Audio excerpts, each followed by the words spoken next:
Well, I have been giving some points in favor of applied importance of the breast, isn't it? I have completed the development, that is at the 6th week. There is a thickening in the continuing from the anterior axial line up to the mid-inguinal point, and at 3rd month there is mammary pocket, formation of mammary pocket, and by 5th month there is solid buds invaginating into this mammary pocket. By 7th to 9th month there is degeneration of the cells of the solid bud, there is hollow cavity, and there is proliferation of ducts and ductular system. By the time of birth, the inverted nipple gets everted. There are some causes of retracted nipples, as I have mentioned. That is the fibrosis of the ligaments of Cooper. The ductular system may get fibrosed by the cancer cells, as well as there is poor deposition of fat around the areola that keep the nipple retracted. Right? Now, after that,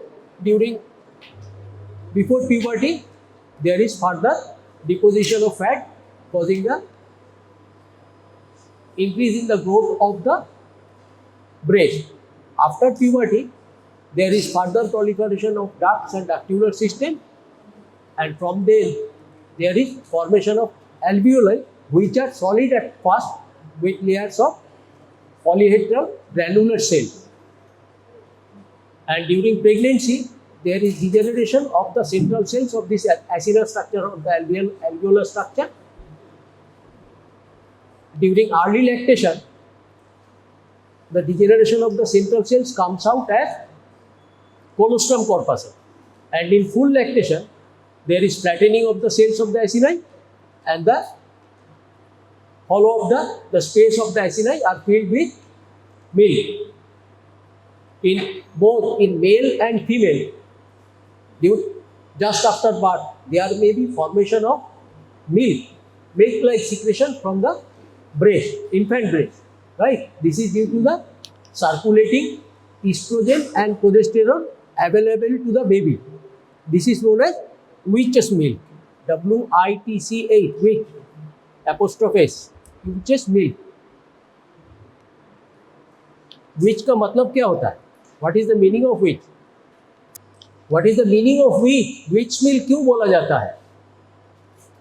Why it is called witch milk? What is the meaning of witch? Witch का मतलब प्रेतिनी होता है. The female ghost. Female ghost. Who is the female ghost here? The mother is the female ghost. That is supplying the estrogen and progesterone to the newborn baby. Got my point? All right. मंत्र नहीं सुने हो? बेताल pink, Vikram और बेताल नहीं देखे हो? देखे sir?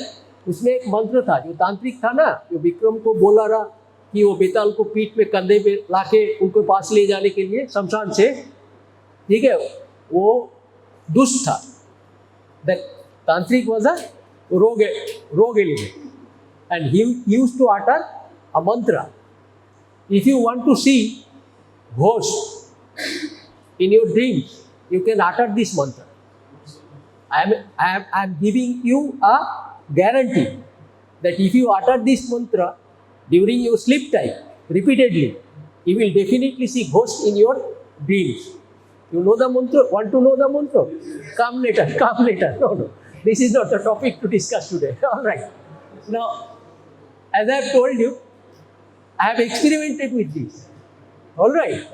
So I can give you guarantee. Okay. Come next time. So the other importance, that is, I have given the importance of the lymphatic drainage. That is, and the importance of finding the breast abscess, especially in primipara. When there is a first pregnancy, in the antenatal clinic, antenatal check, ANC checkup. All right. through the monthly checkup, if the female attendant or the nursing staff will palpate for the breast for whether there is any abnormality, whether the breast is progressing to secrete milk properly and the mother is able to feed her baby in proper time. Alright. The question is, if there is an abscess, it can be acute, subacute or chronic. Alright, it can be acute, subacute and chronic. Acute means there is fulminant expression of signs and symptoms in a very short period of time. Subacute means there is slow development of the signs and symptoms.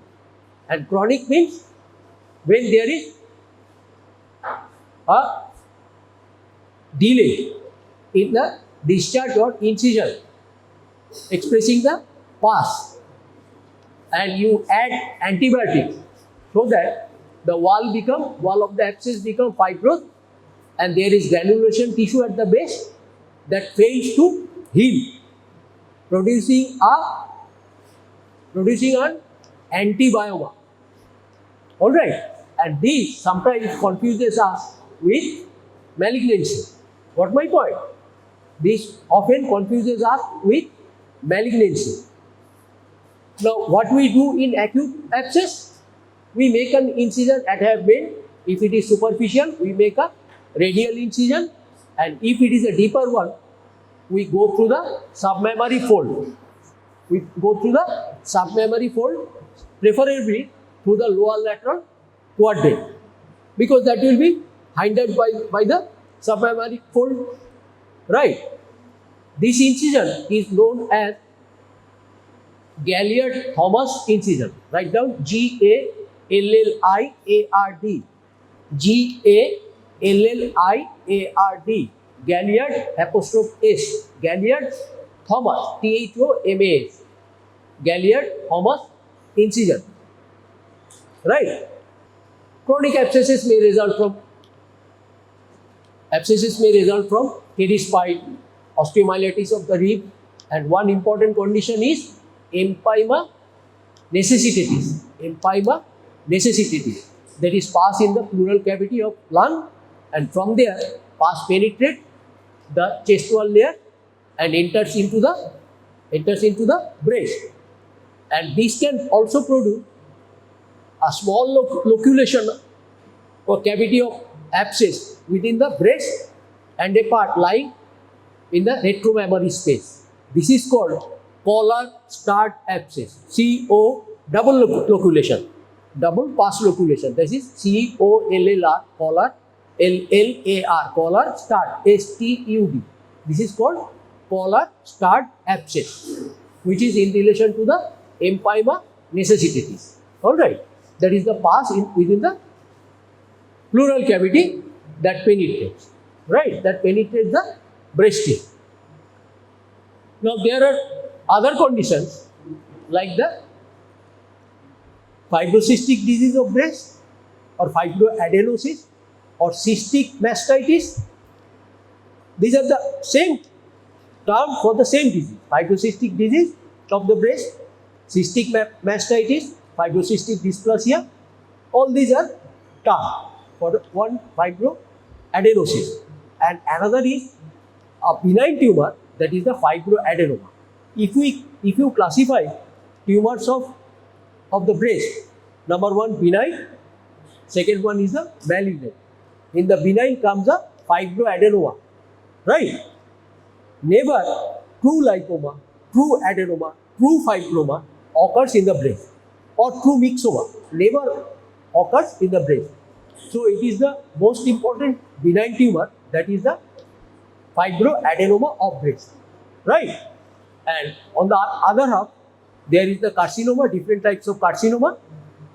And you should also remember that sarcoma that arises from the mesodermal tissue is also rare in breast. So carcinoma is common, different types of intraductal, papillary carcinoma, these are common in case of breast. Other than that, fibroadenoma, you can see some papilloma, benign tumor, as benign tumor, right? In case of fibroadenosis, there will be proliferation of, take the term fibroadenosis, means there will be proliferation of the fibrous tissue and proliferation of the epithelial tissue. Epithelial tissue proliferation will cause adenosis, that is the proliferation of the alveolar structures also or acinar structures also, and there is deposition of secretion which doesn't come out and enlarges, as well as the ducts also may enlarge, causing dilatation and cystic degeneration. Got my point? And epitheliosis, either within the alveolar or acinar structure, can block the secretion to pass through the ducts. Again, the ducts also can be blocked by the epithelial proliferation. Got my point? So, if you palpate, oh, now this is fibroadenosis. This is a non-neoplastic, non-clonal proliferation. Non-neoplastic, non-clonal proliferation, which is known as the non-neoplastic, non-clonal, non-capsulated. It is not encapsulated. That is the fibrocystic disease of the breast. And in case of fibroadenoma, this is a biphasic. Write down, this is a biphasic clonal neoplastic proliferation of breast tissue. This is a biphasic clonal proliferation of breast tissue with encapsulation. Right? With encapsulation. As it is encapsulated, when we touch, when we try to grip it in between our fingers and the thumb, it slips. So it is also called breast mount. It is also called a breast mount because it slips from your finger from one position to the other, just like a lipoma. Lipoma also slips, but doesn't move too much. But fibroadenoma can move from this part to this part, and that's why when the patient tries to identify or locate the thing, it might slip to other areas. Now, the most important part of the clinical or applied importance of breast is the palpation of breast. Is the palpation of breast, right? We always advise the adolescent girl and the adult girl for frequent self-palpation, right? So that they can identify any localized or diffuse disease within the breast, whether there is skin puckering, skin excoriation, fixation of the nipple or the areola, right? We advise them for frequent self-palpation. But when she presents before you, especially before a male doctor, in the department of surgery during internship, house staffship, or your future career, in your future career, it is not a very critical problem or crucial problem for the girls, right? But it is a very difficult and critical part of your training. Remember, when you need to palpate examine superficially and palpate for the breast, keep no male attendant, male technical staff around, right? Number 2, cover the area with the green curtain, green screen you have seen, right? Keep a chaperone or an adult attendant of the girl or the female, not within the room where you are going to examine. Keep the doors ajar means slightly closed, not fully closed, alright? And keep the female accompaniment or the chaperone just outside the door. Call a senior sister or a senior female attendant and ask her to wear a cut sheet, green cut sheet if available. At a green cut sheet, you will pull down over her head. So then the female attendant or the senior nursing staff will ask her to unclothe her upper part, one by one, for this part, then by this part, not together at the same time, right? Then ask that you will stand behind the patient, not in front of the patient. Got my point? and ask the attendant or the senior sister to look over her breast one by one from this side to this side. Alright, and look for whether there is any fixity of the nipple, there is any discharge, there is any excoriation. Alright, only for this purpose he will ask the attendant. Now you as a medical personnel will start palpating the breast from behind. Don't allow yourself to stand in front of the patient, right? And you will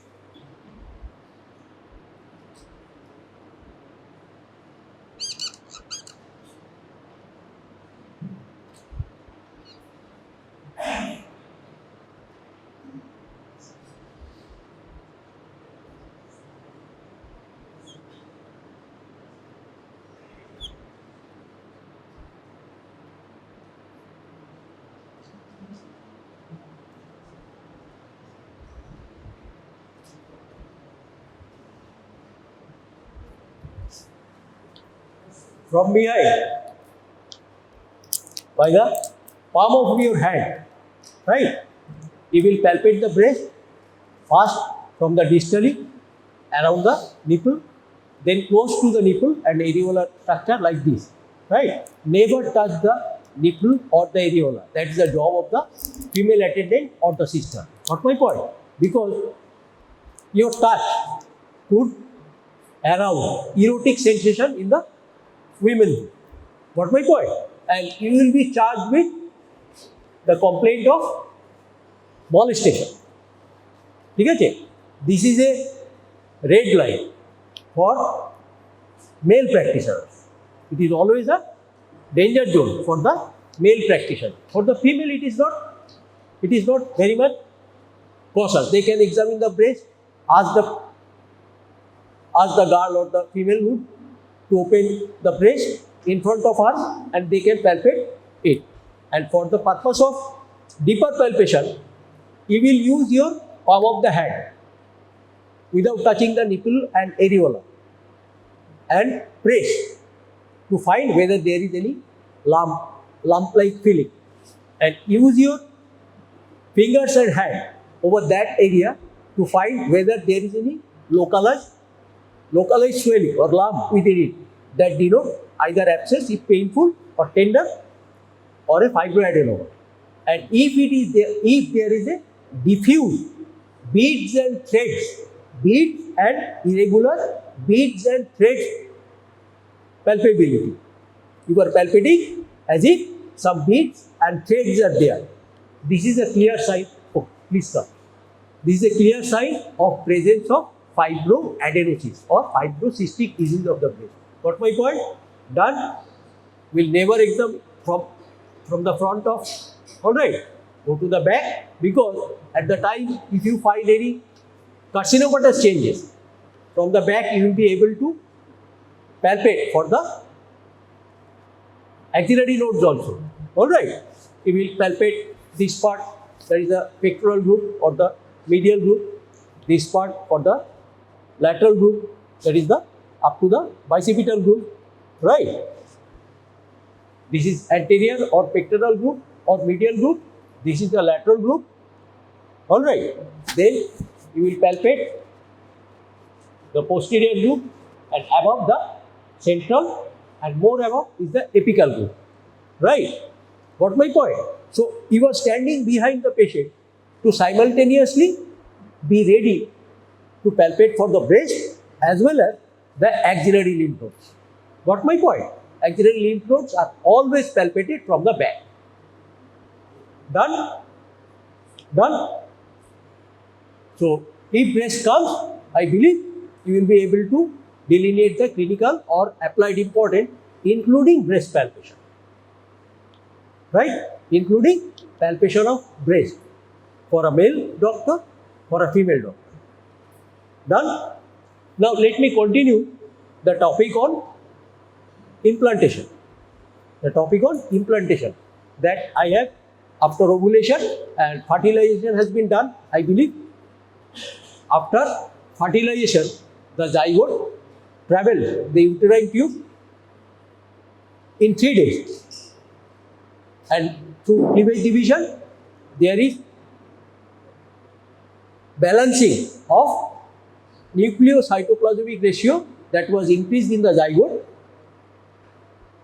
through repetitive mitotic division within the zona pellucida without much separation, forming successive cells of blastomere that reduces or balances the normal nucleocytoplasmic ratio.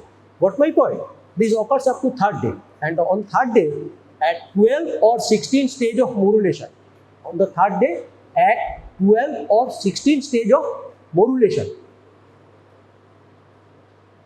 the morula enters the uterine cavity, and by 4th and 5th day there is formation of the blastocyst. Blastocyst, you can remember, there is an inner cell mass, that is the embryoblast, and the outer trophoblastic layer, right? And fluid in between these two layers, that is the blastocyst. So this blastocyst enters the uterine cavity by 5th day, and by 5th day there is hatching of the embryo. Hatching means zona pellucida is disappeared. Zona pellucida has disappeared by 5th day, and the blastocyst gets hatched from the zona pellucida. Got my point? Now come the proceeding or the process to implant this blastocyst into the uterine endometrium. Right? For this, which is known as implantation. Implantation is the attachment of the embryo or the blastocyst with the uterine wall, following a successive stage of apposition, adhesion and invasion, and further development of the embryo. Got my point? This is affected by apposition, adhesion and invasion. Invasion not only through the endometrium or the stroma of the deciduum, but also to the vascularity of the uterine environment. So, to get the nourishment directly from the vascularity of the uterus. Got my point? So, implantation is a process of attachment of apposition, adhesion and invasion of the uterine endometrium by the developing embryo, starting in the window, a particular window period. What is that? Implantation starts roughly by 6 or 7 days post ovulation. So, if there is 14 days of a normal cycle, so 6 or 7 days equivalent to 20 to 21 days, and it takes roughly about 6 to 7 days.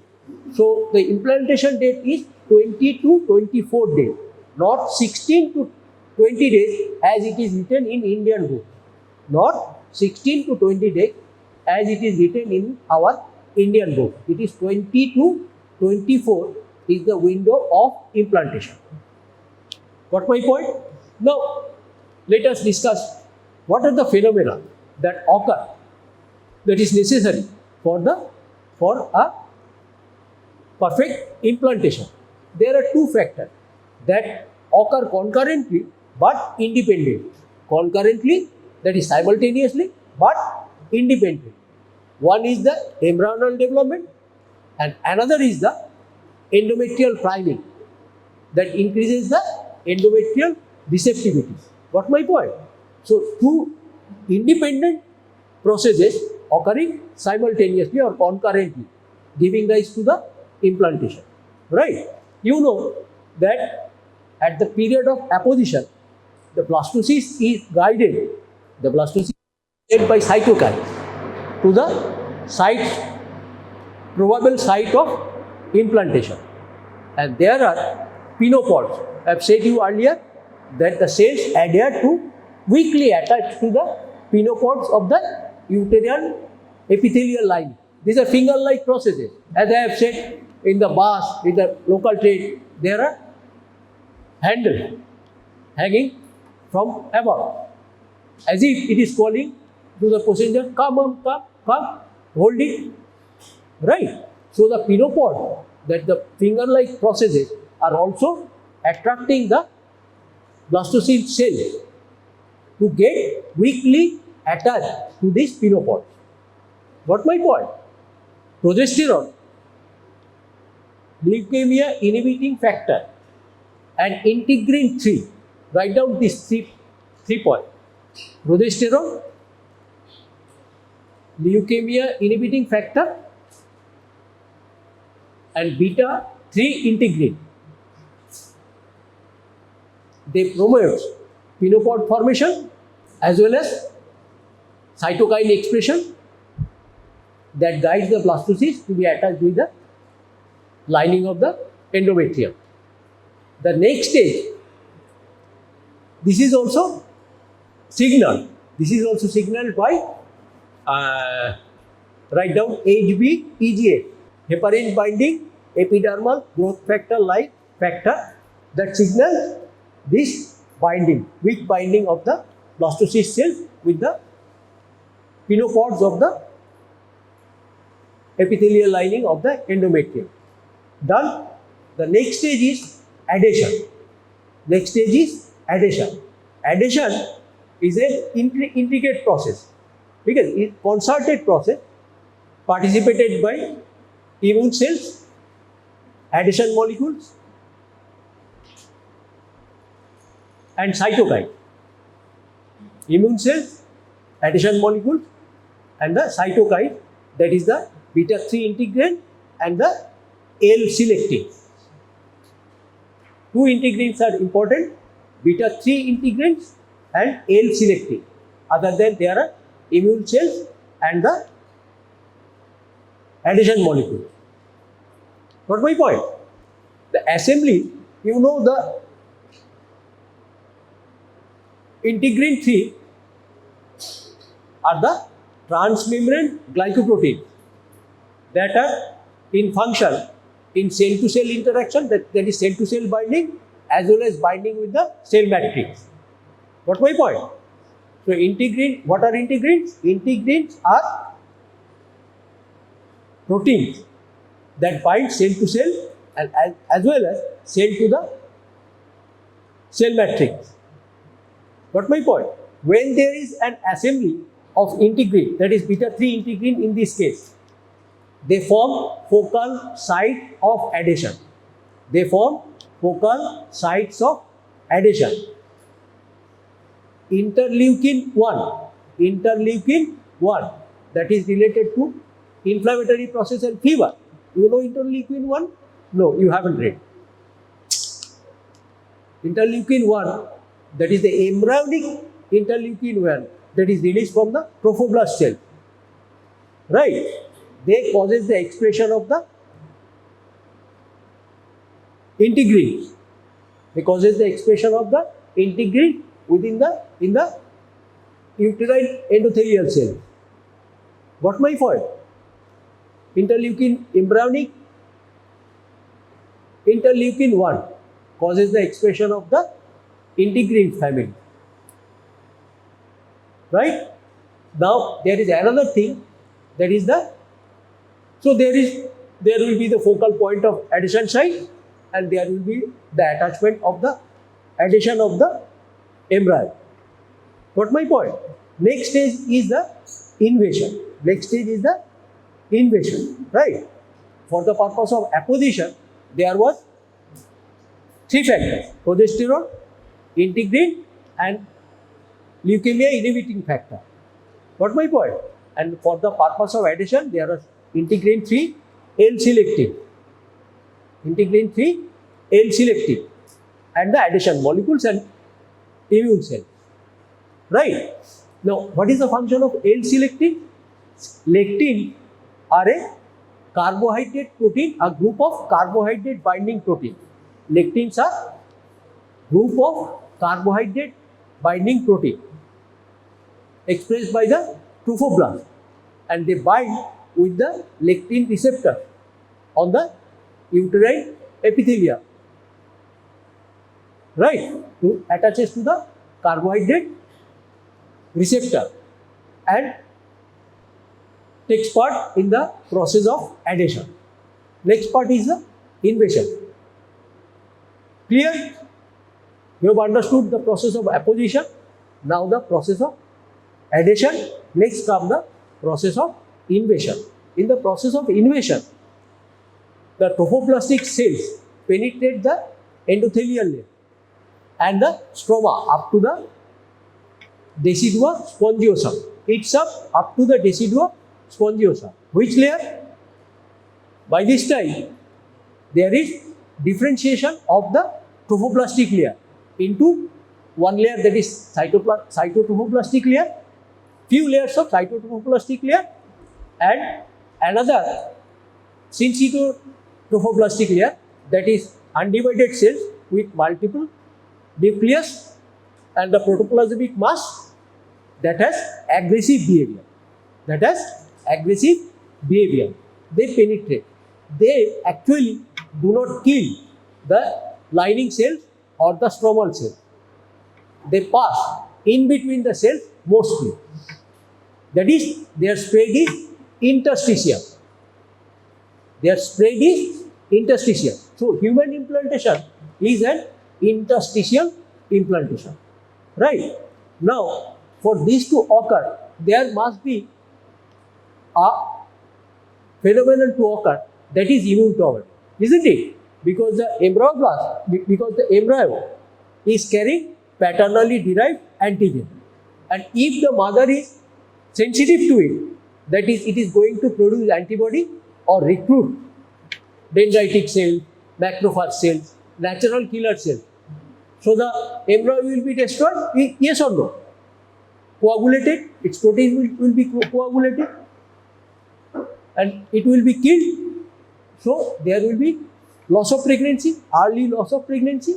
So there must a phenomenon to occur, that is immune tolerance. Right? Remember, progesterone fast ensures immunotolerance. Progesterone fast ensures immunotolerance. Together with, there is presence of innate immunity and adaptive immunity. Innate immunity and adaptive immunity. Right? Innate immunity is mediated by the cells like macrophages, dendritic cells, natural killer cells, etc. Got my point? And adaptive immunity is taken up by the T regulatory cells or T helper cell, that is CD4 plus cell, and T effector cell, that is the CD8 plus cell. You have heard this term? CD4 plus cell? No. You haven't read AIDS any time. What we measure in AIDS? The number of CD4 plus cells, that is the T helper cell. How many of the T helper cells are present? That can either recruit or inhibit the T8 or the killer cells, killer T cells. Got my point? So there is recruitment of the T regulatory cells or the CD4 plus cell, as well as the T effector cell or the CD8 plus cell. Got my point? This CD4 plus T cell or the regulatory T cells or the helper T cell inhibit the CD8 plus killer T cells. Right? They also communicate with the macrophages, causing expression of substances that, number one, causes the trophoblastic proliferation and differentiation. They interact with the macrophages, releasing substances, causing release of substances that will promote trophoblastic proliferation as well as differentiation. Differentiation is needed for implantation to occur. There should be syncytotrophoblast of aggressive nature. Alright, and they also suppress the release of pro-inflammatory cytokine. They also suppresses the release of pro-inflammatory cytokine. Got my point? Got my point? Is it clear to you? LIA also shows there is the leukocyte leukemia inhibiting factor also promote this implantation through various processes, that is promoting immune modulation, immune tolerance, all these things. The LIA and the expression of the pinopods, as I have told you earlier. Right? There is another factor called fast ligand, FAS hyphen ligand, LIGANDS, fast ligand. Right? I have told about lectins. Did I say something about the lectins? No. Okay. In the addition part, there is number one integrins I have told you, and there comes the lectin. That is the L-Selectin. Lectins are a group of protein on the activated immune cells. Lectins are a group of protein that are on the activated immune cells. Right? They bind with the oligosaccharide or the carbohydrate moiety on the uterine endometrium. You haven't heard the term lectins. Lectins are present in both animals and plants. In case of plant, in legumes, in pods, there is a pea, beans, lentils. In all this, there are lectins that produces immunity against the attacks of pests. So it is not wise. Everyone says, eat green vegetables, eat soaked move, Cicer arietinum, Triticum aestivum, Oryza sativa, the cucumber, the tomato in salad, isn't it? But remember, cooking inactivates this lectin. Cooking inactivates this lectin. You do not know whether this lectin has already bound to an insect antigen. Whether it is bound to already bound to an insect antigen. So it is not safe to consume. Is it safe? No. So always never eat green vegetables as in salads, like tomato. One other important thing is tomatoes and potatoes, both. They also contain this lectin. So always eat this thing, at least mini cook by tossing. Salad is prepared nowadays by tossing the green ingredient, isn't it? But in our society, we just cut the cucumber, the carrots, the onion, mixed with sprouts like Cicer arietinum, move, the grams, isn't it? We take raw, uncooked. That is not a good, healthy practice. Anyway, this lectin causes the binding with the oligosaccharide receptors expressed on the uterine endometrium. Alright, and they prevent maternal immunorecognition. If the maternal tissue can recognize that these cells are carrying alloantigen, what will it do? It will definitely attack either through adaptive or humoral immunity or through innate or cellular immunity. And there will be an antigen-antibody reaction or direct killing causing early pregnancy loss. Got my point? So the fast ligand plays a role in this way. And further, there is adaptations of the vascular adaptation. When this sensitive trophoblastic cell eats up the decidual stroma, that is the stratum spongiosum. They have penetrated the stratum compactum, then the stratum spongiosum. They eat up this layer, and there is formation of the placenta to get into direct contact of the uterine vessels. Remember, veins are invaded first. Veins are invaded first by the syncytial trophoblast, not the arteries. Later the arteries are invaded, forming lakes of blood, lakes or pools of blood. Got my point?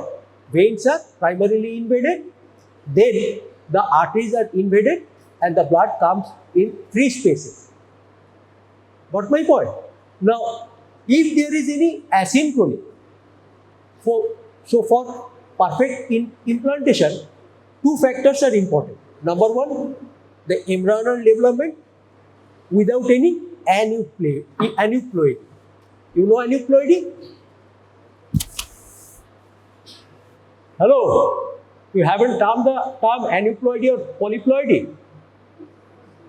Yes or no? What is aneuploidy? What is polyploidy? What is the role of hepatic cells? First part of the urethra. Why polyploidy is important? Polyploidy is the even number multiplication of the chromosome number. And when it is not even number, rather less, it is called aneuploidy. So the embryonal development without any aneuploidy, and concurrently the priming or the endometrial receptivity. These two factors are responsible for successful implantation. Producing synchronized period of window of implantation. Put this phrase, window of implantation, synchronized period of window of implantation under double inverted comma. Right? What happens in ART, artificial reproductive technique? We provide ovarian stimulation through drugs like clomiphene side chain.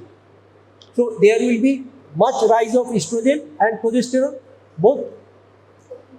And this supraphysiological level of estrogen progesterone shifts the secretory phase or the luteal phase of the endometrium quickly ready for implantation. Whereas the embryo that you are going to insert or implant, it develops according to its own pace, own speed. So there is an asynchrony between the endometrial receptivity or endometrial priming and the embryonal development. These two have diverged, not converging for implantation. In this case, what we do? We stop all external estrogen progesterone or ovulation stimulating drugs. We stop all exogenous estrogen or progesterone. Progesterone in the name of Duvadilan, you know the term Duvadilan, all right. So we stop Duvadilan as well as the estrogen, as well as ovulation inducing drug like clomiphene side chain. What my point? And we use frozen embryo. It is called FET, frozen embryo transfer, that increases the probability of a successful pregnancy through successful implantation. Done? Is it clear? In ART, what we face? Asynchrony between the cycles of luteal phase of uterine priming and the growth and development of the embryo cells, which are ex vivo, in vitro. All right.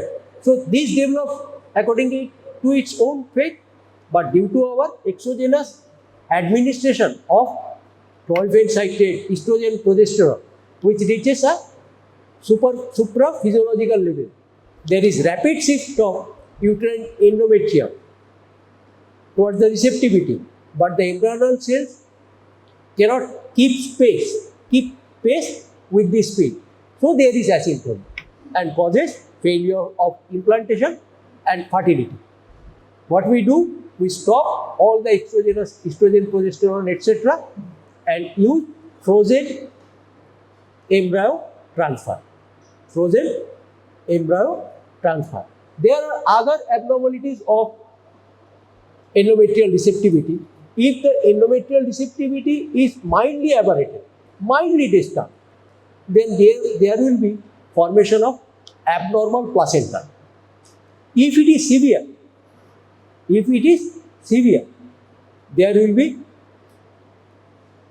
preeclampsia, premature birth, low birth weight baby, and loss of pregnancy, early loss of pregnancy.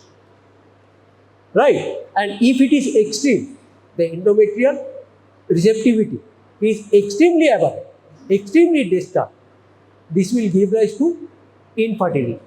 This will give rise to infertility. Got my point?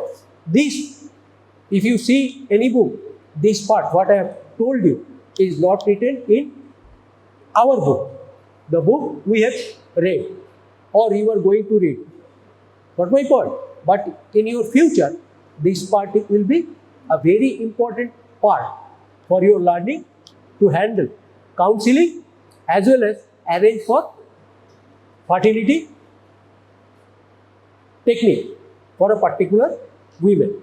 Got my point? Now, one thing is important. How can we date the endometrial developmental stages, that is the priming stages? How can we date? We date through transcriptomic analysis. We do it by transcriptomic analysis. What is transcriptomic analysis? You know the DNA transcripts for the RNA, and there are varieties of RNA, mRNA, tRNA, rRNA, sRNA, right? So we extract all these RNA, qualify and quantify it. Got my point? Qualify and quantify it. Then there is a process called, you can do through microarray related hybridization technique also. This is an old process. This is an old process of getting the transcriptome, DNA transcriptome through microarray, which involves a DNA hybridization technique, right?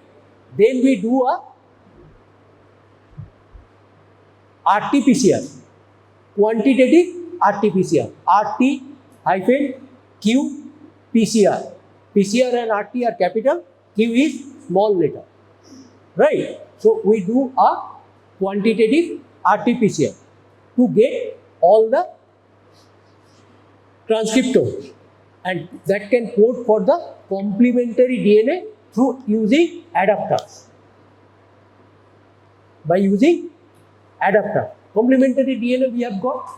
Now you are able to, and through the polymerase chain reaction, you can have all the types of transcriptome.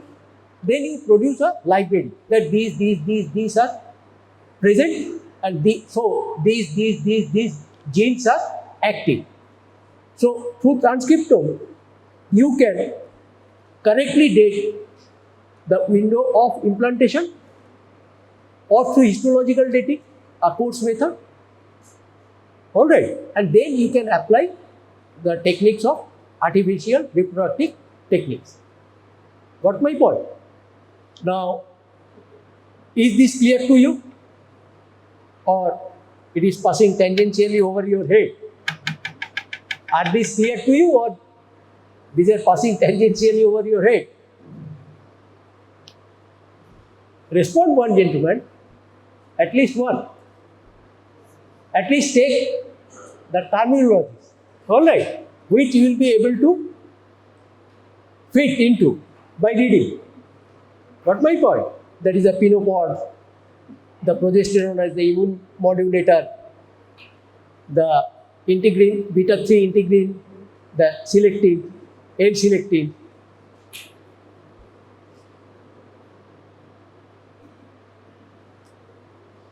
The fast ligand, right? Adaptive immunity, innate immunity, CD4 plus helper cells or regulatory cells, effector cells, release of pro-inflammatory materials, macrophage substances that promotes proliferation and differentiation of trophoblasts. Just put down these terms and terminologies, and if you remember this, the whole picture will be clear to you. And the issues that concern artificial reproductive techniques, as I have told you, right? That is the asynchrony between the embryonal development and endometrial priming or receptivity. Done. Tell me, what is the time now? 11:38. Okay, I have some time. So now let us consider some of abnormal implantation. What is normal implantation? This is any site in the upper uterine segment, and most normal is the posterior wall of the upper uterine segment. This is normal implantation. Anything outside this, it's somewhat abnormal. That is, in case of low down implantation, there will be formation of placenta previa, a condition which can partially or completely block the external os.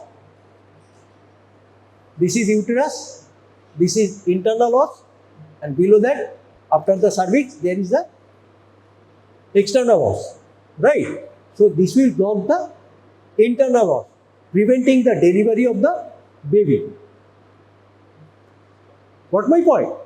So this is abnormal placenta, abnormal location of placenta, abnormal vasculature of the placenta, right? And there are pregnancies within the fallopian tube, implantation within the fallopian tube due to kinking or fibrosis of the fallopian tube. This is called tubal pregnancy or interstitial pregnancy. When it ruptures, there is a sudden drop in hematocrit, sudden pain, and the woman collapses. So, sudden drop in blood pressure, hematocrit with pain and fainting in a women of reproductive age group will alert you whether there is a rupture of interstitial or tubal pregnancy. This pregnancy can occur on the surface of the ovary also, which needs to be distinguished from ovarian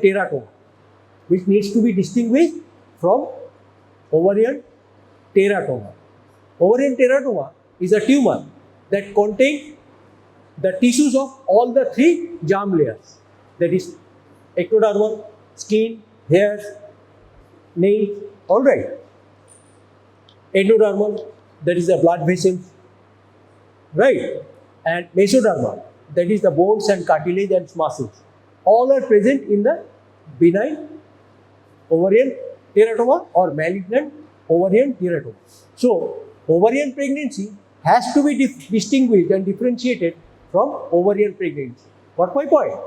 And there could be pregnancy if the zygote spills into the, that is the blastocyst spills through the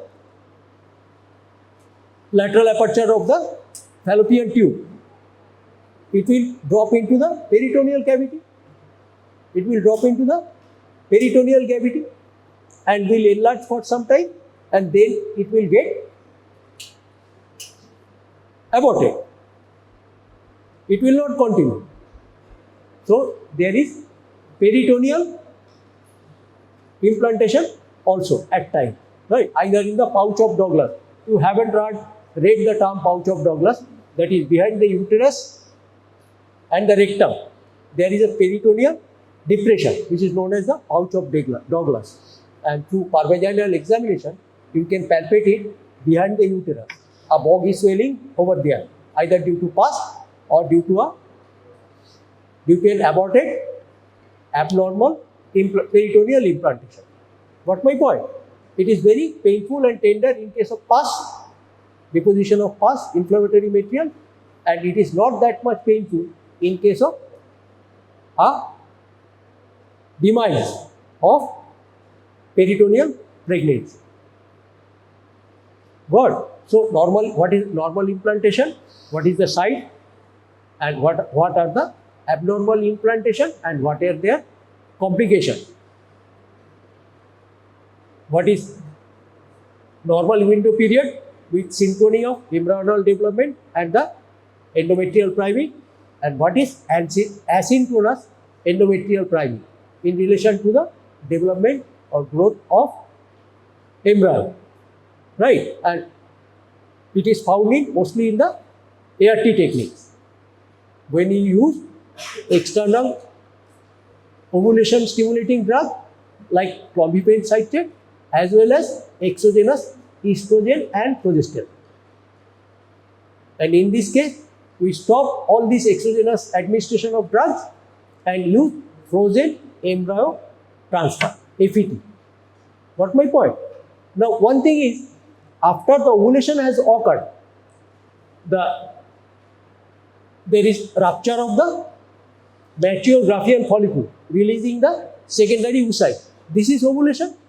There is a rupture of the Graafian follicle on the surface of the ovary, releasing the secondary oocyte. Enclosed in the zona pellucida, and outside there lies a layer of zonal cells, which are known as corona radiata. I have told this earlier. A layer of cells outside the zona pellucida with secondary oocyte inside and the first polar body. And the second meiotic division hasn't completed yet, and that will be completed after fertilization. Got my point? And what happens to this ruptured Graafian follicle? Immediately, there is no bleeding. Immediately, there is no bleeding because the cells of the zona glomerulosa is avascular. So, there is no chance of bleeding at the initial period, right? And then there is a distinction. There is a distinction. That is, these cells, zonal cells, glomerulosal cells, converts into zona lutein cells. This converts into zona lutein cells. And the theca interna layer of the ovary converts into theca lutein cells. Theca interna layer around the Graafian follicle converts into theca lutein cells. So, zona lutein cells that secretes mainly progesterone with little amount of estrogen, and theca lutein cell that produces a little amount of estrogen, right? And the other cells that contain carotenoid pigment, and later invaded by the capillaries of the ovary. This structure is known as the corpus luteum. This structure is known as the corpus luteum. And as I have also described, the luteal stage of endometrium, that is in the secretory phase and going to get ready for the implantation. That is, the uterine priming is happening during this luteal phase, right? Now, this zona lutein cells produces progesterone mainly with a little amount of estrogen, and the theca lutein cells produces a little amount of estrogen only. Got my point? Simultaneously, there is during the ovulation, what happens? There is presence of estrogen as well as high level of progesterone also. Got my point? Estrogen induces the alpha estrogen receptor proliferation. Estrogen induces alpha estrogen receptor, right? It also induces the expression of progesterone receptor, and when progesterone starts acting, there is downregulation of estrogen receptors. There is downregulation. Estrogen induces alpha receptor, estrogen receptors. It also induces on the newer proliferative cell, the progesterone receptor. When progesterone comes into play, there is downregulation of the estrogen receptors. At this point, LH from the anterior pituitary increases, which is known as LH sign, which coincides with the ovulation. Got my point? Got my point? This LH induces the luteinization, that is corpus luteum formation, as well as FSH is inhibited. Follicle stimulating hormone is inhibited. Why? Why follicle stimulating hormone is inhibited? Because the uterine cycle is preparing for what? For a pregnancy, for an implantation. So there is no need to increase the amount of follicle and giving rise to more and more egg or ova in this period. So the follicle stimulating hormone is reduced, causing lesser proliferation of the follicle, recruiting no further ovum or egg for ovulation. Got my point? Got this? Clear? Could you follow me? What I have said?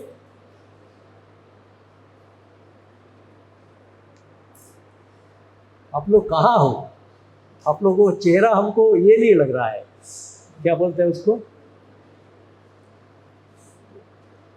Compatible नहीं लगता है, compliant नहीं लगता है। ये तो सब HS level की थ्योरी जो मैं बता रहा हूँ, आप लोग सभी पढ़े होंगे, सबाई पढ़े তোমরা, all of you have read and gone through this, yes or no? So where is that knowledge? Where is the knowledge?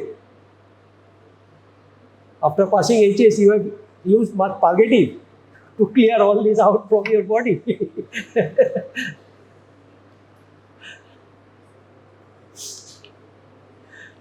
Anyway, if pregnancy continues by 8 to 12 days, the corpus luteum, if the pregnancy is continued by 8 to 12 weeks, the corpus luteum shrinks and degenerates.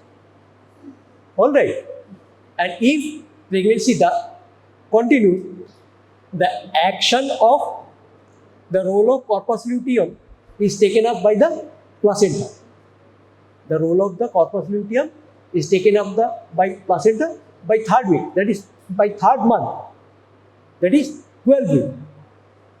And if pregnancy is not there, by 8 to 12 weeks, the corpus luteum shrinks and it is transformed into a fibrous tissue. It is transformed into a fibrous tissue known as corpus albicans. That is white tissue of pregnancy. In absence of pregnancy, it is called corpus albicans. So if I give you a tissue section of ovary, what will you look for? What will you look for? I have given a tissue section of ovary under the microscope. What will you look for? There will be multiple follicles, that is a primordial follicle, maturing follicle, large Graafian follicle with an ovum inside it, small, medium and large size, together with some yellow spot or some white spot. Yellow spots are corpus luteum, patent, and white spots are corpus albicans of other cycle. Got my point? This will be clearly visible in histological slides of ovary. Alright, in anatomy also. Alright. That is, what do you know about metaplasia, dysplasia and neoplasia, as well as carcinoma in situ and frank carcinoma, metastatic tumor. What do you know about metaplasia? What is metaplasia?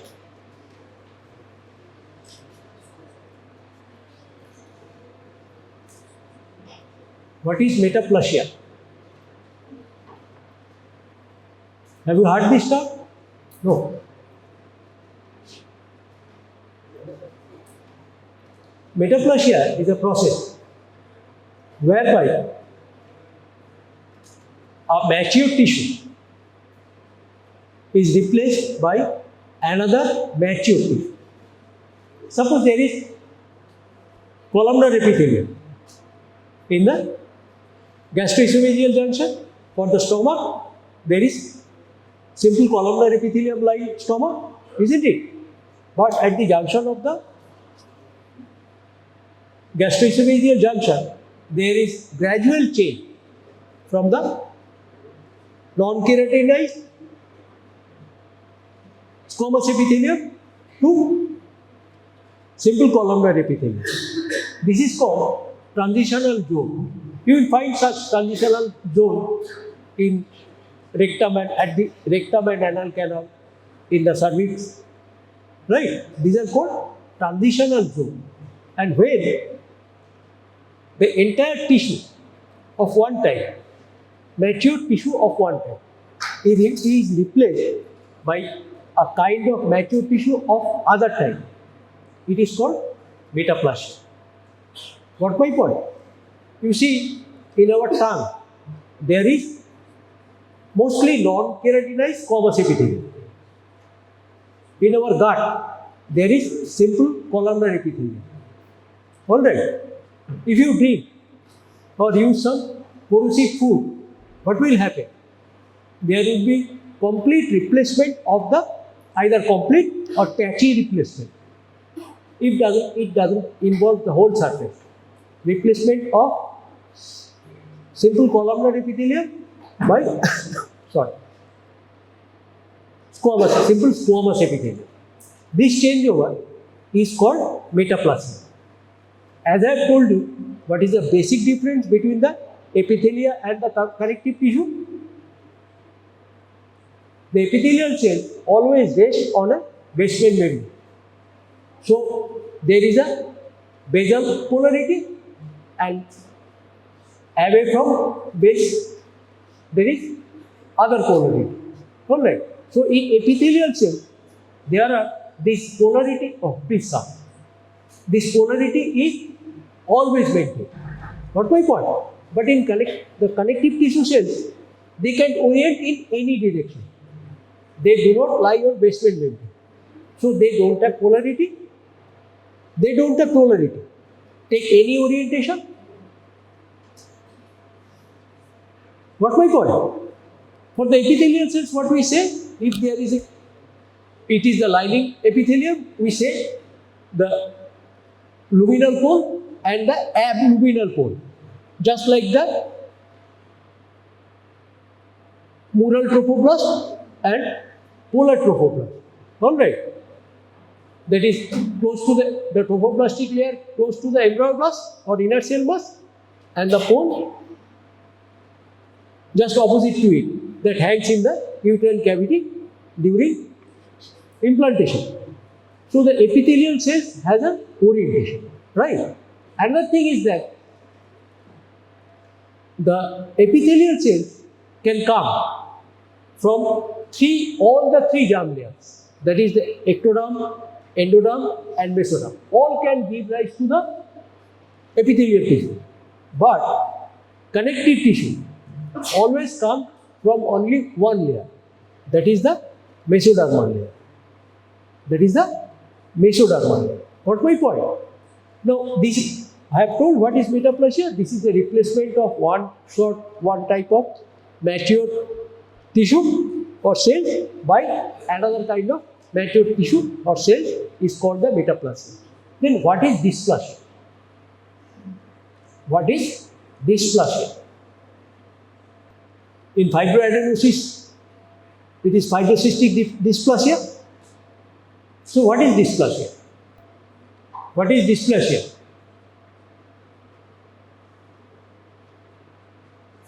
Gentlemen, mobile, tab, Google, Instagram are always available to you. Always available to you. And this spectrum is increasing day by day as you are taught that you can try anything through digitalization. But believe me, you will be never be able to memorize what you have read from soft copies until and unless you convert it in written material or in hard copies. Got my point? Forget about all those preachings and teachings. Just now I was talking with one of my students that the Western countries envy us because of our memory power. Because we don't depend upon soft copies. We read hard copies. We search for book and material in written term. Got my point? It gives the satisfaction. Oh, I have read this thing from Google. I know I will recover it from Google. When there will be overlapping sequential topic, you will forget everything. Take it from me. I can guarantee you. It is not any boastful confidence. It is very peaceful resolve. It is a very peaceful resolve. Always try to read hard copies. What's my point? Now tell me, what is dysplasia?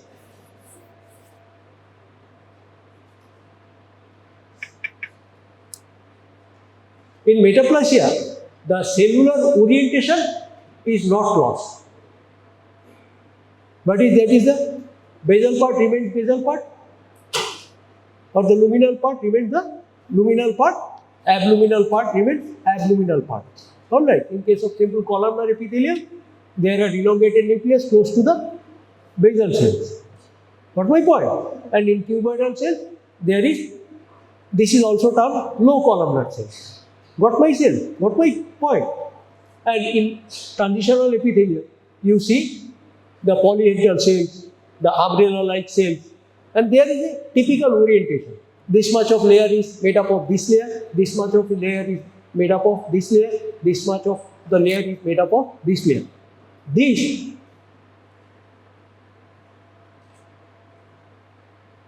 doesn't change in metaplasia. But in case of dysplasia, the orientation is lost. And there appears cellular atypia. There appears cellular atypia. That the columnar cells will not look like typical columnar cells.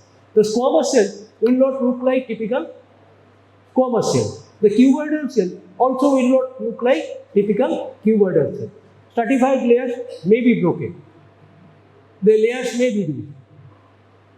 And there will be cellular atypia. Loss of orientation, cellular atypia. This constitutes the dysplastic changes. Got my point? Alright. Dysplasia herald. Dysplasia herald with the suspicion that whether there is any malignant change is going to occur or not. Dysplasia herald the suspicion that whether there is any malignant change is going to happen or not. Alright. Then what is neoplasia? Then come to the point of neoplasia. What is neoplasia? How will you identify a neoplastic cell? How will you identify a neoplastic cell? Nowadays these are very important. This time is not like us. Your spectrum must be wide enough and deep enough. What is neoplastic changes? This is a clonal proliferation. This is a clonal proliferation of cells. Clonal proliferation means that is a cell's base, that is a genetic constituent, comes from a stem cell or primary cell, and these cells proliferate, gradually deviating from the typical feature to a distant one atypical feature. Got my point? The primary cell, suppose it is a columnar epithelium. This will give rise to series of cells that will deviate from normal architecture, normal size, shape, orientation, as well as attachment. Got my point? So these constitute a dysplastic cell, a neoplastic cell. Got my point? You will read neoplasia in pathology with the factors, with the processes that are responsible for neoplastic changes, right? But right now, you need to know only 2 to 3 points. How can you diagnose a neoplastic cell? You are seeing the histological slide. Have you ever thought whether there is any metaplastic change, whether there is any dysplastic change, or whether there is any neoplastic change? Have you ever considered? No. You haven't considered that there could be any metaplastic change, dysplastic change or neoplastic change that I am seeing under the microscope. Now, how to diagnose the neoplastic changes? Number one, as I have told in dysplasia, there are cellular atypia and abnormal cellular orientation. In neoplasia, there will be desired size and shape of the cells. And inside the cell, you will see desired shape of the nucleus with either multiple nucleolus or with multiple abnormal mitotic figures. That is achromatic spindle, in the equator of which the dividing chromosomes of the dividing cells separate. The achromatic spindle at the equator. Alright. This figure will be very much frequent in the neoplastic cells. So the bizarre shape of nucleus, multiple nucleolus, abnormal and multiple mitotic figures. There is chromosomal clumping. You know, DNA material is described in two. That is the euchromatin that is available for transcription and translation, and the area which cannot undergo transcription and translation are called heterochromatin. That is thick bluish part, and there are clumping of nuclear reticulum. That is called pycnosis. So, DNA clumping, heterochromatin, bizarre shape of nucleus, size and shape of nucleus, multiple nucleolus, as well as multiple abnormal mitotic figures. What else? Cellular atypia I have mentioned. Cellular atypia and loss of orientation I have mentioned already. Can you recall anything else to add with? Up to the stage of dysplasia, the basement membrane remains intact. Up to the stage of dysplasia, the basement membrane remains intact. But when neoplastic changes starts occurring, there will be disruption in the basement membrane lining. There will be disruption of the basement membrane lining. You have read basement membrane? So the intactness of basement membrane will not be there. There will be disruption and discontinuity in the basement membrane. Right? This is neoplastic changes. And we divide the cancerous changes as grade 1, grade 2, grade 3 depending upon different tissues, whether the 25% of the cells are neoplastic, whether the 50%, whether the 75% or the whole leg. Right? That's how when the whole leg is involved through the neoplastic changes, we call it a carcinoma in situ. Alright. And when we see the cancer cells are coming into the subcutaneous tissue or the stromal tissue in any organ, then we will call it is invasive carcinoma. It is called invasive carcinoma. What my point? These are very little things you will get hither and thither during reading anatomy and histology. This is the basic thing. Alright. And when you are given any slide of histology to view under the microscope, you will think whether there is any metaplasia, whether there is any dysplastic change, whether there is any neoplastic change, I can appreciate. If you do not put these probes in your mind, how will you learn further things? What's my point? There should be some probe attached to your mind. And then and only then you will be able to search for and find it out. Done? Understood? Okay. Now tell me, the general parts of a long bone, young long bone. Somebody please tell me the general part of a young long bone. One person, anyone, parts of a young long bone.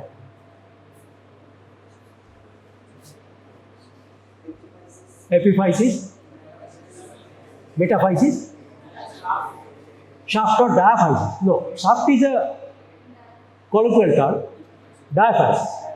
So epiphysis, metaphysis and diaphysis. What is the meaning of epiphysis, metaphysis and diaphysis? What is the meaning of epiphysis, metaphysis and diaphysis? Physis means the growth plate. Physis means the growth plate. Right? Epi means above the growth plate. Epi means above the growth plate.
What way? Yeah.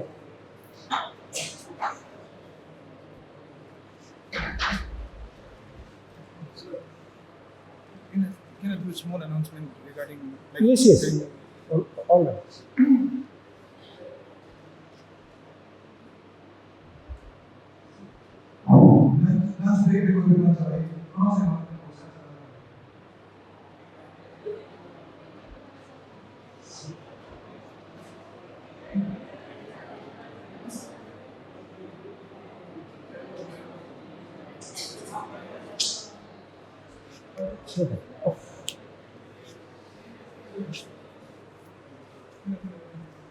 Separate blue marker. Get me the separate blue marker. Oh, in my pocket. Okay, it is in my pocket. Thank you.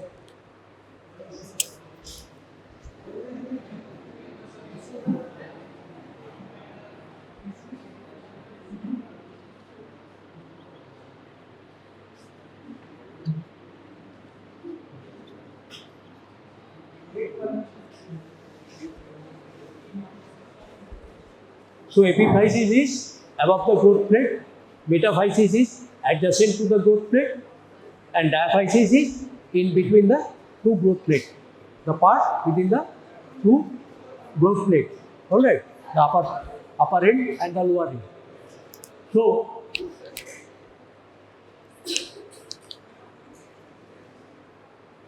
what is the characteristics of epiphysis? What are the characteristics of metaphysis? What are the characteristics of diaphysis?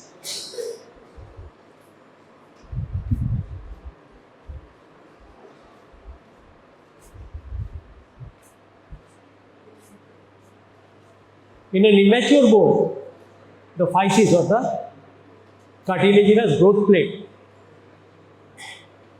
is remaining. The epiphyseal part is not united with the metaphysis or the diaphysis. Alright. The metaphysis is the adjacent part of the diaphysis close to the epiphyseal plate. What my point? And the rest of the part in between the metaphyseal region is the diaphysis. So, there is a cartilage in between two parts of bone, there will be at least a little movement. This is not very much fixed or solid.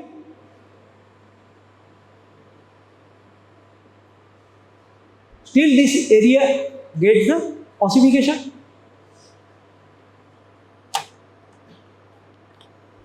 This is epiphysis. The wrist joint region is the metaphysis. This is the epiphysis. This is the physis or growth plate, the wrist joint area. Close to it is the metaphysis, and this is the diaphysis. Alright. And if it is there a region of cartilage, there will be at least a little movement there. Yes or no? It is not like the fibrous joint. Fibrous joints are more fixed. There is hardly any movement. In mature tissue involving fibrous joint, there will be hardly any movement. But still there occurs some very little amount of movement. So what kind of joint? This epiphyseal part with the metaphysis, with the intervening epiphyseal cartilage is making. What type of a joint it is? What type of a joint it is? Is it a joint or not? It is a joint. So there will be at least some movement. What type of a joint it is?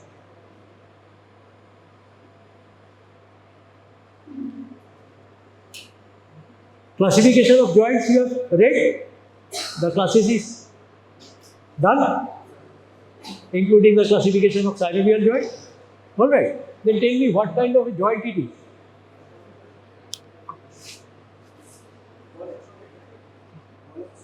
No. Ball and socket joint is the with the head of the femur with the acetabular cup. Write down. Even the hip joint is not a perfectly true ball and socket joint. I will show you femur and the acetabular cup and you will understand it. Okay, forget. Then what type of joint it is?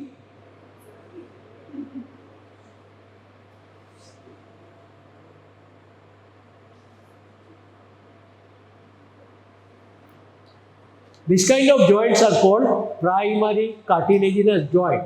Primary cartilaginous joint with a variety. This variety is called amphibious joint. That is, it is in between a solid tissue and a soft tissue. There is little amount of movement in between this. Alright. Got my point? Then what happens if two bone fuses early? If these two parts fuses early, what will happen? If these two parts fuses early, then is normal. What will happen? What will happen? If the epiphyseal plate gets calcified or ossified early, and these two parts, that is the metaphysis and the epiphysis, get joined early than the normal, what will happen? Huh? Yes, that is the lengthening of the bone will stop. But will be arrested. Alright, remember all the forms of bony animals, around. That is the cat, dog, the bird, the cock, the hen, the primate, the chimpanzees, the monkey, whatever, the snake, whatever are you looking around, they are nothing but a distinguished joint or either with immature primary cartilaginous joint or there is earlier fusion. Suppose what I am talking about, this is the sagittal suture, this is the coronal suture, this is the frontal bone, these two are the parietal bone. So in between the two parietal bone, there is a sagittal suture, and in between the two parietals and the frontal bone is the coronal suture. Got my point? Now if this sagittal suture fuses early than normal, much earlier than normal, what will happen? Your skull will be compressed side by side. It will come like this, like a cock or hen. Got my point? Yes or no? This part will be compressed, and if this sagittal suture fuses early, then your head will be compressed from before backwards.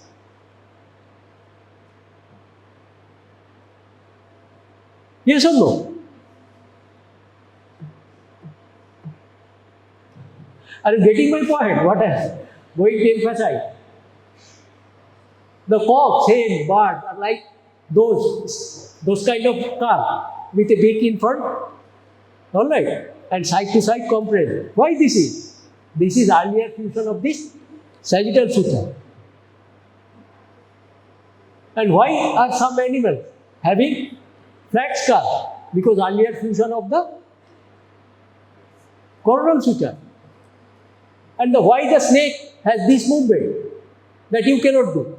You can flex your cervical column, not the joint, primary cartilaginous joint in between the basi-occiput and the basi-sphenoid. At the base of the skull, this is the occipital bone, right? This anterior part is called the basi-occiput, and from the front, this is the sphenoid bone and this is the basi-sphenoid. These two are joined by a primary cartilaginous joint. What's my point?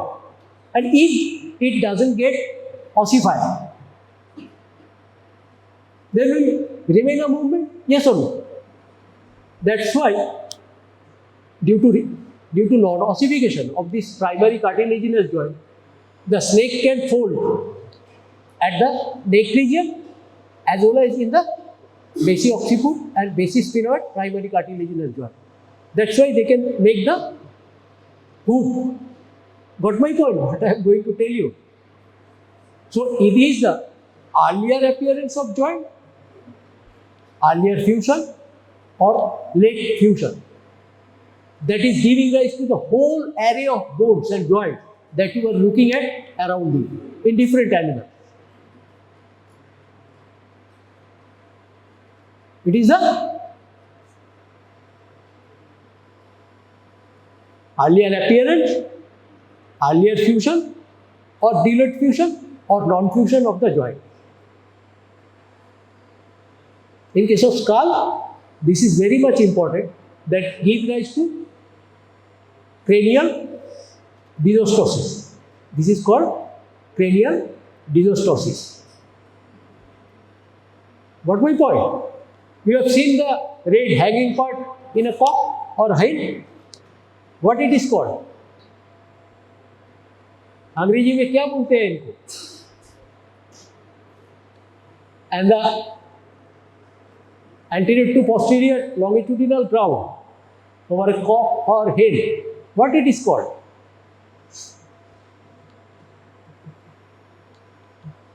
आप लोग zoology पढ़ के आए हो कि नहीं?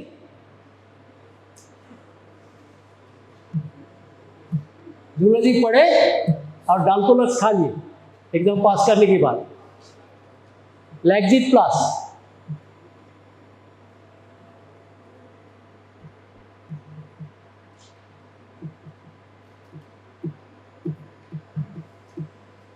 this part is called the comb and that part hangs by its Oral cavity is called wattle. W-A-T-T-L-E. No. You haven't heard it ever. All right. Now, what does it signify?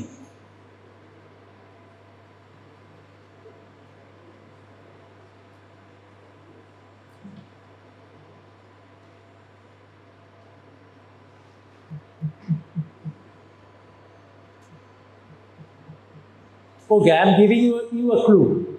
This is related to painting the lips with lipstick in case of girls. Can you correlate this clue with that?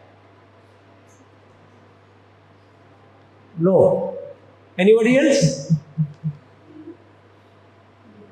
Do you know the meaning of rooster? Rooster. R-W-S-T-E-R. Rooster. The Indians and South Asian people eat chicken, and the Western people eat the rooster. What is the difference between the chicken and the rooster? Oh my God.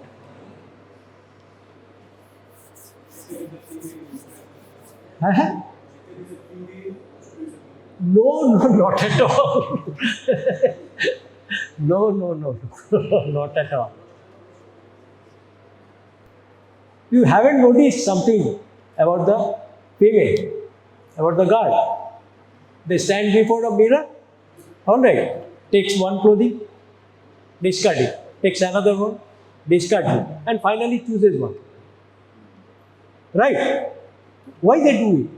Do we do that? We select something for a particular program, that's all. But for the femalehood, they try 3, 4, 5, 6 or 7 kinds of dress associated a matching jewelry. Why they do it? What they want to express? क्या हो तुम लोग? हाँ? आप adult हो कि नहीं? आप एडल्ट हो कि नहीं? मुझे ये सब बोलना चाहिए या नहीं? यही तो नहीं समझ रहा हूँ मैं.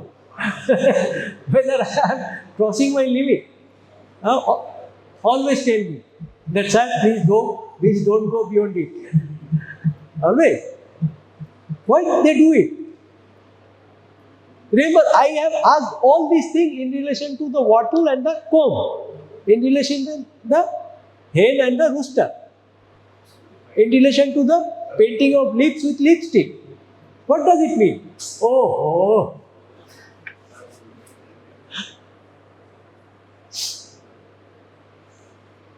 Let me tell you one more thing. Do you think that the humerus and ulna were a separated bone during the evolution? Were they separated or they were conjoined? There is a single bone. Similarly, the tibia and fibula, whether they are separated during evolution or they are a conjoined bone, a single bone. In the wrist joint, the ulna, head of the ulna, doesn't take part in the formation of the wrist joint in human being. Whether this lower head of ulna were separated from the wrist joint throughout the period of evolution. What's your concept? Remember the comment I have made, that is the size, shape, variety of the musculoskeletal system are dependent on the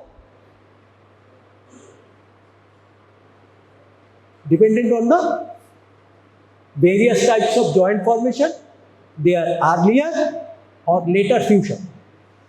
That determines the growth of that particular growth and shape of that particular bone. Whether it is instilled in your brain or heart or not. And the classification of bone, that is of primary importance, is also dependent according to the size and shape, the nature of bone that has developed, as well as its function. When you classify the bone, like long bone, long bone, short long bone, then short bone, then come flat bone, then come irregular bone, then come pneumatic bone, and finally the sesamoid bone, isn't it? You have great clavicle, it is more like a sesamoid bone, like the patella, because there is no medullary cavity. Now, what are the characteristics of a sesamoid bone? This is a question. I am not asking for gossip. What are the characteristics of a sesamoid bone? In the first part, you will read sesamoid bone has, please. Tendon. Oh, it occurs within a tendon, muscle or a tendon. Anything else?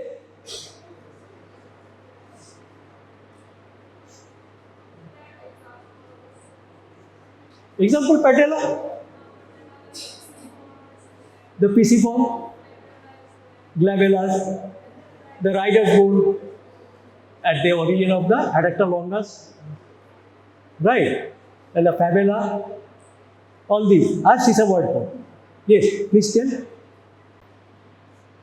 So it is a separate bone or not? The patella is an independently existing separate bone or not? Or it is a bone developed in the tendon of the quadriceps? No. Attachment to a tendon or muscle of a sesamoid bone is secondary. Otherwise, how the femur joins with the patella, then patella joins with the tibia. As the weight, any lower animal doesn't carry much weight. So the joint of femur to patella to tibia is alright for them. But in higher animals, the weight they carry through their lower limb is much higher. The small patella cannot withstand the friction or the stress on it. So they get gradually displaced forward and get secondarily attached with the tendon of the quadriceps femoris. Because it is not able to withstand the stress of the weight that a heavy animal carries. Now, whether it fits with the definition of the sesamoid bone? Does it fit with the definition of sesamoid bone? No. And you see, there is written that sesamoid bone has no primary center of ossification. Yes or no? Sesamoid bone has no nutrient foramina, primary arterial supply. These are characteristics of a sesamoid bone. But when we will read the ridge bone, scaphoid, lunate, triquetral, pisiform, trapezium, trapezoid, capitata, habit, there is appearance of primary center of ossification after birth. That is an exception. Usually the primary centers appear before birth, isn't it? And that the laws of ossification tell the center of ossification that appears early fuses late. It is the laws of ossification. So all these primary centers are for the sesamoid bone, that is for the pisiform. Doesn't fit into the definition of sesamoid bone. Yes or no? So where from the pisiform came?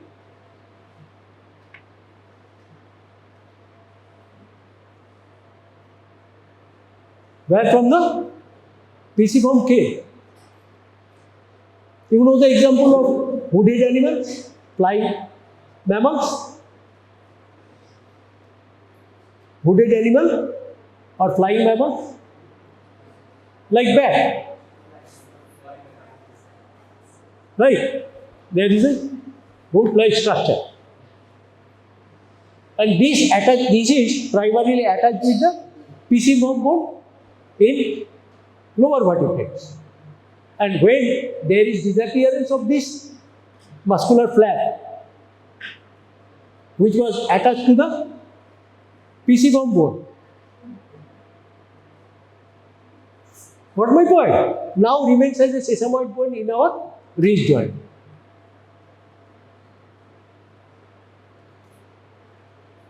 And this part is known as patagia, P-A-T-A-G-I-A, patagia.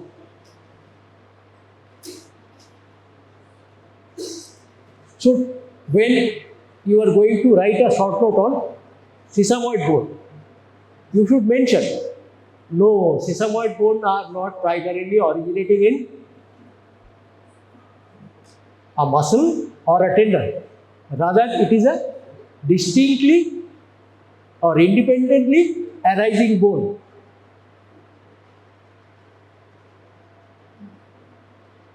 That is displacing it from the joint area or from the frictional area, secondarily attaching to it to a tendon or a muscle tissue. Got my point? Will you write this? Are you confident? You read multiple books. No one will tell this to you. No, sesamoid bones are not what it is written in the book. These are independently existing bones that are displaced secondarily to get attachment to the muscle or tendon. Right?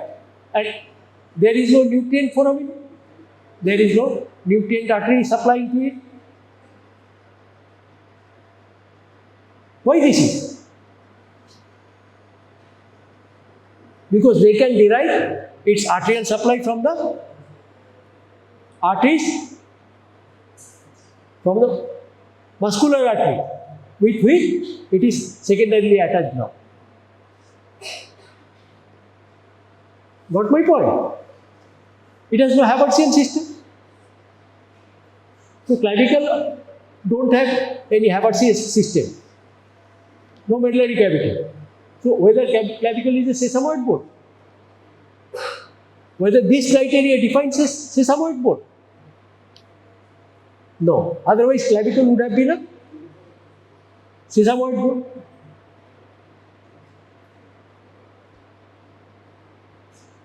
One thing more. How to study a bone? How to study a bone? Suppose you are given a parietal bone, frontal bone, or any other bone. What is your first thing, what you are going to do first with this bone?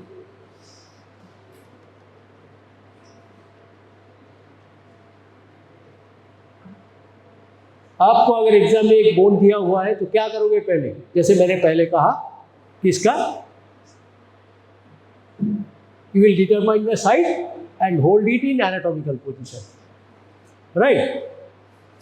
Before that, what will you do? Or after that, what will you do?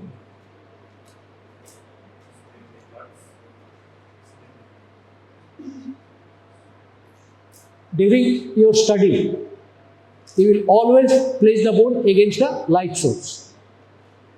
You will always place the bone against a light source. And you will be able to see which part is translucent. There is thinning of cortical tissue. Think for a scapula.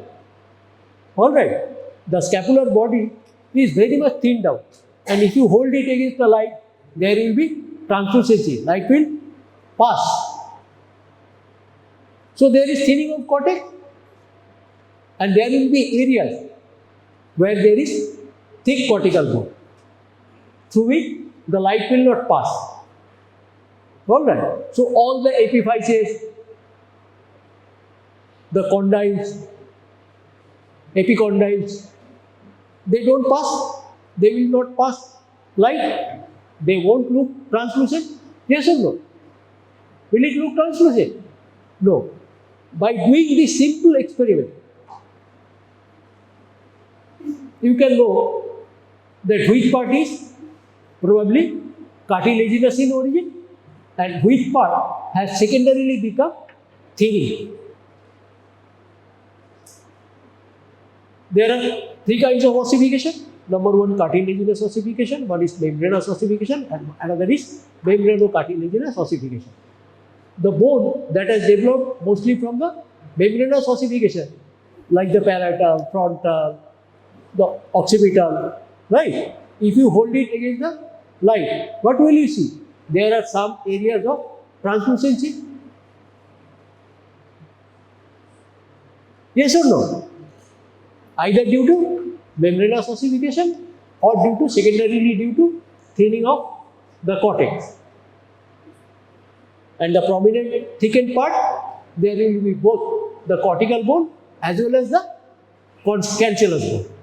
In case of the short bone, like the carpal, tarsal, there is a thin layer of cortex outside the cancellous bone. Right? Now tell me, what is cortical bone and what is cancellous bone? What is oval bone and what is lamellar bone? What is cortical bone, cancellous bone, what is oval bone and what is lamellar bone? I will do my job in the next class. I will continue this part. Alright?